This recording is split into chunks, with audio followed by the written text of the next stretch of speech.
નમસ્કાર દર્શક મિત્રો, હું સેજલ વસાવા નિહાળીશું આજના ટોપ 10 ન્યૂઝ.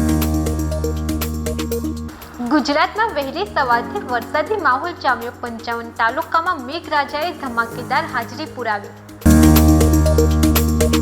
રાજકોટમાં બેકાબુ કાર ચાલકે સર્જ્યો અકસ્માત. બેફામ કાર ચાલકે 2 વાહનોને અડફેટે લીધા. અમદાવાદના સોલામાં વિદેશી દારૂની હેરાફેરીનો અજબ કિમિયો પકડાયો.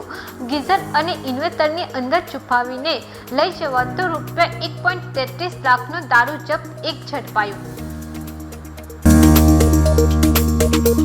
15 ઓગસ્ટ માટે આકર્ષણ આમંત્રણ પત્રિકા તૈયાર. NIT અમદાવાદનો અનોખો પ્રોજેક્ટ. 100 કારીગરોએ કરી મહેનત. લોખંડના પાઇપથી ભરેલો ટ્રક પલટી ગયો. દાહોદના પાટિયાસોલ વરંગ પાસેની ઘટના. કોઈ જાનહાનિ નહીં. મોતનો મલાજો પણ ન જાળવ્યો. અમદાવાદના ઉઠવા સ્મશાન ગૃહમાં ટાયરથી અગ્નિદાહ અપાયો હતો. મિત્રો સાથે ગયેલા તબીબનો પગ લપસતા દુર્ઘટના. વડોદરા ગોત્રી હોસ્પિટલમાં પોસ્ટ ગ્રેજ્યુએટ કરતા યુવાન તબીબનું ભીમપુરા કેનાલમાં ડૂબી જતા મોત. પુણેમાં 4 વર્ષની બાળકી પર કૂતરાઓનો હુમલો. 7 કૂતરાઓએ 43 સેકન્ડ સુધી બચકા ભર્યા. માથામાં 80% માસૂમની બૂમો સાંભળીને લોકો દોડી આવ્યા.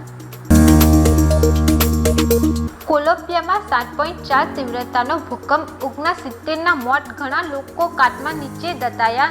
ઇમારતો ખાલી કરવામાં આવી. શાહનરપુરમાં 2.70 લાખની ચલની નોટોમાંથી બનાવેલી કાવડ વિડીયો વાયરલ થયા બાદ સુરક્ષા વ્યવસ્થા સુનિશ્ચિત કરવા પોલીસ પહોંચી. આ સાથે ટોપ 10 સમાપ્ત થાય છે. નવા સમાચાર સાથે ફરી મળીશું. ત્યાં સુધી જોતા રહો સત્ય ટીવી ન્યૂઝ. નમસ્કાર.